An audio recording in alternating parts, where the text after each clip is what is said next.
नमस्कार। City web में एक बार फिर आपका स्वागत है। आपका दिन शुभ हो, मंगलमय हो। कभी कभी जब कुछ लोग आपसे कुछ मांगते हैं तो क्या आपको कष्ट होता है?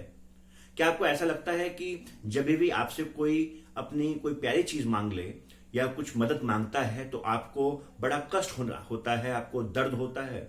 अगर आपको ऐसा महसूस होता है कि कुछ देने में आपको स्वतः ही नेचुरल तरीके से, साधारण तरीके से कुछ कष्ट होता है, तो आज की कहानी आप ही के लिए है।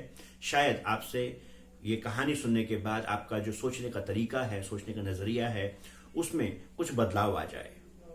इससे पहले अगर आपने हमारे चैनल को सब्सक्राइब नहीं किया है तो आप जरूर सब्सक्राइब कर लें और बेल आइकन का बटन दबाना बिल्कुल ना भूलें। एक बार की बात है, एक गांव के अंदर दो किसान रहा करते थे। ये दोनों किसान लगभग एक ही तरह की माली हालत के थे। दोनों बेचारे गरीब थे। बड़ी मेहनत करके किसी तरीके से अपने परिवार को पालते थे। एक महीने के अंतराल में दोनों की ही मृत्यु हो गई। जब ये दोनों की मृत्यु हो गई तो दोनों की जीवात्माएं परमात्मा के आगे पेश हुई।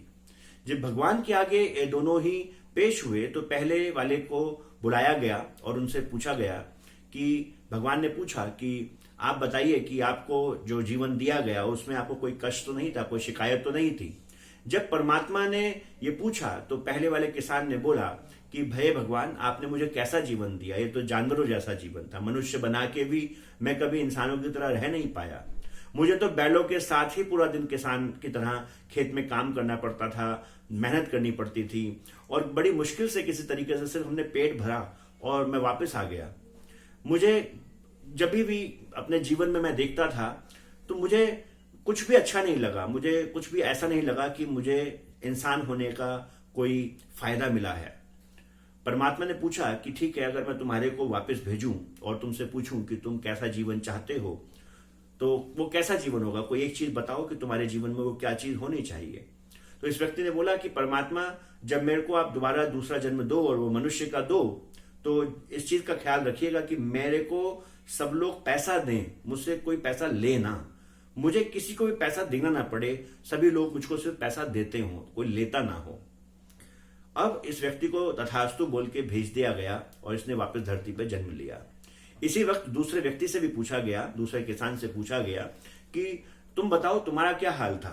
तो इस किसान ने बोला कि मेरा हाल बहुत अच्छा था, कभी मैं भूखा नहीं सोया, मुझे मेहनत करनी पड़ी। उस मेहनत से मुझे मालूम चला कि जीवन में कुछ भी फ्री नहीं है, जिससे मुझे कर्म सिद्धांत के बारे में मालूम चला।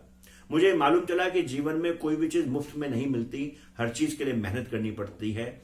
मेरे बच्चे बड़े संस्कारी थे जिसके कारण से मुझे हमेशा खुशी हुई और मेरी पत्नी बहुत आध्यात्मिक थी जिसके कारण से हमारे घर में बहुत अच्छा माहौल बना रहा। परमात्मा, मैं आपका शुक्र करता हूं कि आपने मुझे ऐसा जीवन दिया। परमात्मा ने कहा, अगर आपको मैं वापस भेजना चाहूं और आपसे मैं पूछूं कि आप कैसा जीवन जीना चाहते हैं तो आप कैसा जीवन जीना चाहते हैं?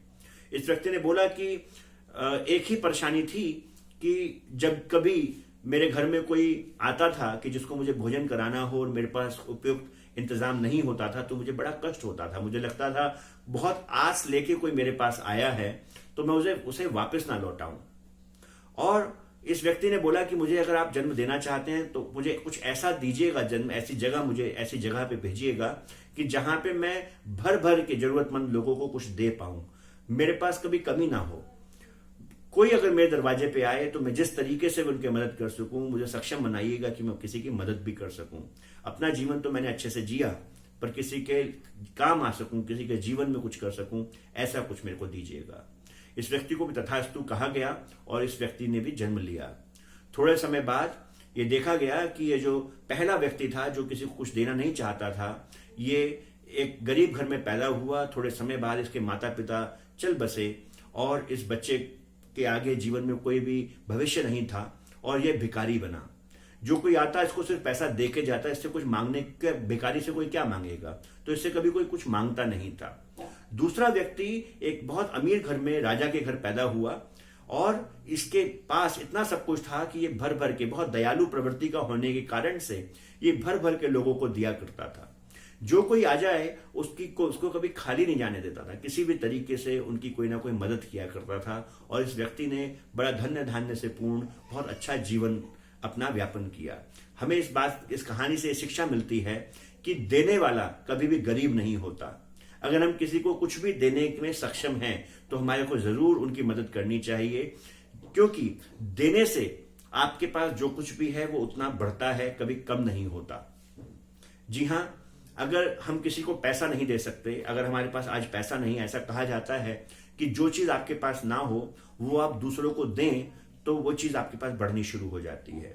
अगर आपके पास पैसा नहीं है पर अगर आप लोगों को, अपने आसपास के लोगों को पैसा कमाने का तरीका सिखाएं तो आपके पास अपने आप स्वतः ही पैसा आना शुरू हो जाता है। अगर आपके पास शरीर नहीं है, आपके पास स्वास्थ्य नहीं है, तो आप लोगों को स्वस्थ होने के तरीके बताएं, आप अपने आप स्वस्थ होना शुरू हो जाते हैं। अगर आपके पास अच्छा परिवार नहीं है, परिवार में एक दूसरे के साथ कलह कलेश रहती है, तो आप लोगों को ये पढ़ाएं, ये सिखाएं कि एक साथ मिलकर कैसे रहा जाता है। आप देखेंगे स्वतः ही आपके रिश्ते अपने परिवार के साथ अच्छे हो जाएंगे। जब भी हम जीवन में देने की कोशिश करते हैं, निस्वार्थ भाव से जब समाज की सेवा करते हैं, तो परमात्मा की दया मेहर हमारे ऊपर ऐसी होती है कि उनकी कृपा दृष्टि से हमारे पास वो सब कुछ आ जाता है जिसकी हमारे पास कमी होती है। हमें भी चाहिए कि जीवन में देने का एटीट्यूड रखें। लॉ ऑफ गिविंग हमेशा परसिस्ट करता है, हमेशा दें ना कि लें। देने के लिए हमारे पास जो होना चाहिए वो हमें परमात्मा से स्वतः ही मिल जाएगा, हमें मांगने की जरूरत नहीं पड़ेगी। आज के लिए इतना ही। कल मिलेंगे आपसे एक बार फिर एक नई कहानी, एक नया विचार लेके। आज के लिए